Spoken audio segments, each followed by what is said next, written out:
கன்னியா ராசிக்காரர்கள் அப்படின்னு பார்க்கும்பொழுது அவர்களுக்கு மிகப்பெரிய அளவில் நன்மைகள் ஏற்பட போகுது. எதனால் சொல்கிறேன் அப்படின்னா, பொருளாதாரம் நல்ல ஒரு ஏற்றத்தை கொடுக்கும். ஏன்னா குரு பகவானே 2ஆம் இடமான தனஸ்தானத்தை பார்க்குறார். தனக்காரகன் தனஸ்தானத்தை பார்க்குறதுனால பண வரவிற்கு பஞ்சம் இருக்காது. குடும்பத்தில் சந்தோஷம் நிலவும். எப்பொழுதுமே பார்த்திங்கன்னா குரு 2ஆம் இடத்தை பார்க்குறதுனால குரு சந்தோஷம் குடும்பத்தில் நல்லபடியாக இருக்கும். பேச்சில் நளினம் இருக்கும். பேச்சில் எது எடுத்தாலும் உங்களுடைய பேச்சின் மூலியமாக வெல்லக்கூடிய காலகட்டமாக இருக்கும். புதுசாக வீடு மனை வாங்கக்கூடிய பாக்கியம் நிச்சயமாக உண்டு. அதை தவிர பார்த்தாலேனால் தாயின் உடல்நிலையில் நல்ல ஒரு ஏற்றம் இருக்கும்.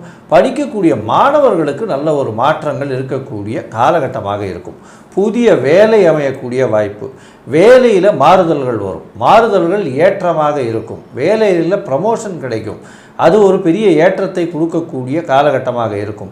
புதிய தொழில் அமையக்கூடிய வாய்ப்புகள் நிச்சயமாக உண்டு. வெளிநாடு வெளியூர் போயிட்டு வரக்கூடிய பாக்கியம் நிச்சயமாக கிடைக்கும். வெளிநாடு போயிட்டு வரக்கூடிய பாக்கியங்கள் இந்த காலகட்டத்தில் நிச்சயமாக இருக்கும். உங்களுடைய ராசிக்கு 6ஆம் இடத்துல ராகுவும் குருவும் இருக்கிறதுனால இவ்வளவு நாளாக பணப்பிரச்சனைகள் கடன் தொல்லைகளால் இருந்தவங்களுக்கெல்லாம் சற்று கடன் தொல்லைகள் கம்மியாகக்கூடிய வாய்ப்புகள் நிச்சயமாக வரும்.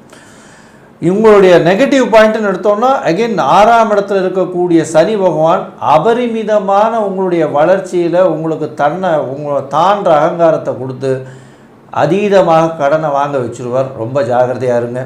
நான் பண்ணுறது எல்லாமே சரின்ற ஒரு மனநிலையை கொடுத்துருவார். அந்த காலகட்டத்தில் கொஞ்சம் பொறுமையாக இருந்து போங்க. ஏன்னா 6ஆம் இடம் வலுப்பெற்று போகிறதுனால ருண ரோக சத்ருஸ்தானம்னு சொல்லக்கூடியதுனால கொஞ்சம் வயது மூத்தவர்களுக்கு உடல்நிலையில் கொஞ்சம் பாதிப்பு ஏற்படக்கூடிய வாய்ப்புகள் உண்டு. ஏன்னா 6ஆம் இடத்துல சனியும் ராகுவும் இருக்கிறதுனால உடல் நலத்தில் பின்னடைவு இருக்கும். அதுவும் இந்த கழிவுப் பொருட்கள், அந்த கழிவு பாதைகளில் பிரச்சனைகள் வரும். எலும்பு சம்பந்தமான பிரச்சனைகள் வரும். அதை தவிர மனசு கட்டுக்குள்ளே அடங்காத இருக்கக்கூடிய அளவிற்கு பிரச்சனைகள் வரக்கூடும். சிறிது பயம் இருக்கக்கூடிய, அதாவது ஸ்ட்ரெஸ் இன்டியூஸ்டு பயம் இருக்கக்கூடிய காலகட்டமாக அமைப்போது. மொத்தத்தில் பார்த்தீங்களேனால் இந்த கன்னியா ராசிக்காரர்களுக்கு 10ல் குரு இருந்தாலும் மிகப்பெரிய ஏற்றத்தை கொடுத்து, தொழிலில் மாற்றத்தை கொடுத்து, புதிய வேலையை கொடுத்து, பொருளாதாரத்திலும் குடும்பத்திலும் சந்தோஷத்தை கொடுக்கக்கூடிய குரு பயிற்சியாக 85% மிகப்பெரிய வெற்றியை கொடுக்கக்கூடிய காலகட்டமாக அமையும்னு